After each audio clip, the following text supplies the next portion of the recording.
अस्सलाम वालेकुम। कैसे हैं आप सब? उम्मीद है खैरियत से होंगे और मैं भी अल्हम्दुलिल्लाह बिल्कुल ठीक हूँ। और आज मैं आप लोगों के साथ एक बहुत ही ज़बरदस्त रेसिपी शेयर करने जा रही हूँ। इसका नाम है कस्टर्ड सेवइयाँ। और यहाँ पे मैंने एक पैन लिया था और उसके अंदर 1 कप पानी ऐड किया है। और आप यकीनन हैरान हो रहे होंगे कि सेवइयाँ पानी में।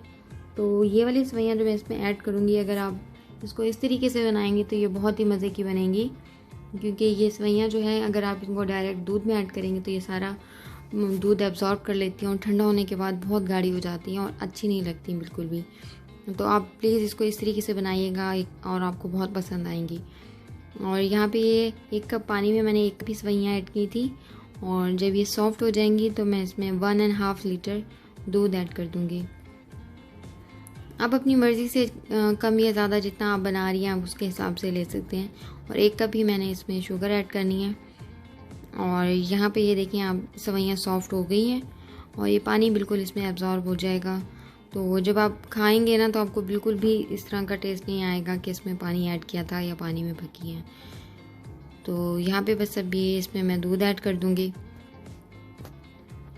और जब भी मैंने अपने किसी भी गेस्ट के लिए ये वाली सेवइयाँ बनाई हैं तो सब कस्टर्ड सेवइयाँ बनाई हैं, सबको बहुत पसंद आती हैं। और बस एक तो ये जल्दी बन जाती हैं और बहुत ही मज़ेदार लगती हैं।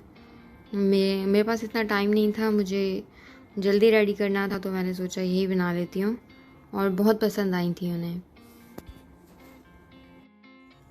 और यहाँ पे अब इसमें 4 इलायचियाँ मैंने ऐड की हैं। आप चाहें तो इलायची पाउडर भी ऐड कर सकते हैं। और 2 टेबलस्पून मैंने वनीला कस्टर्ड लिया था, उसको मैंने दूध के अंदर घोल के रखा हुआ है। जब ये मेरा बॉइलिंग पॉइंट पे आएगा दूध तो मैं इसमें कस्टर्ड ऐड कर दूँगी। और कस्टर्ड मैंने वनीला ही लिया था क्योंकि यहाँ पे वनीला कस्टर्ड ही मिलता है। जैसे पाकिस्तान में तो स्ट्रॉबेरी और बनाना वाला भी ग्रीन कलर का मिल जाता है, लेकिन यहाँ पे ये एक ही होता है। और कस्टर्ड ऐड करने के बाद आपने ये ध्यान रखना है कि उसके बाद आप इसको मुसलसल हिलाते रहें। इसको आपने ऐसे छोड़ना नहीं है क्योंकि कस्टर्ड फ़ौरन लग जाता है और फिर वो जले हुए की स्मेल आती है।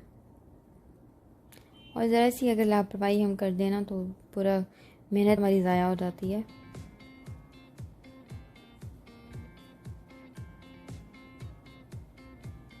और इसमें फिर मैंने 2 टेबलस्पून फ्रेश क्रीम भी ऐड की थी अलमलाई की।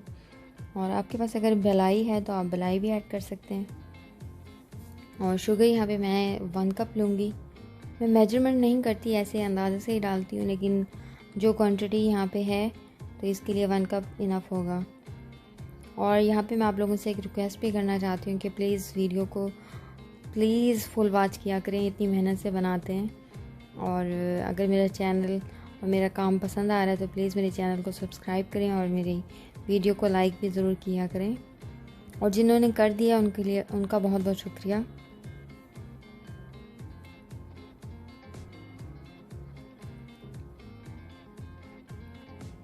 और ये रेसिपी ज़रूर कीजिएगा, मुझे बताइएगा आप लोगों को कैसी लगी है। और शुगर ऐड करने के बाद बस 4 से 5 मिनट के लिए मैं इसको मज़ीद कुक करूँगी क्योंकि कस्टर्ड तो वैसे ही फ़ौरन ही बन जाता है। और गार्निशिंग के लिए मैं इसमें आलमंड्स लिए हैं उनको मैंने बॉइलिंग वाटर में 5 मिनट के लिए सोक कर दिया था। और फिर उसको पील ऑफ करके मैं इसकी गार्निशिंग कर दूँगी।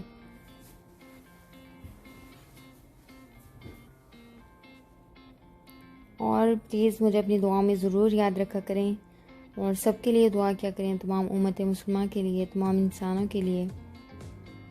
और ये कस्टर्ड हो गया है रेडी। और मैं आपसे चाहती हूँ इजाज़त। अल्लाह हाफिज़।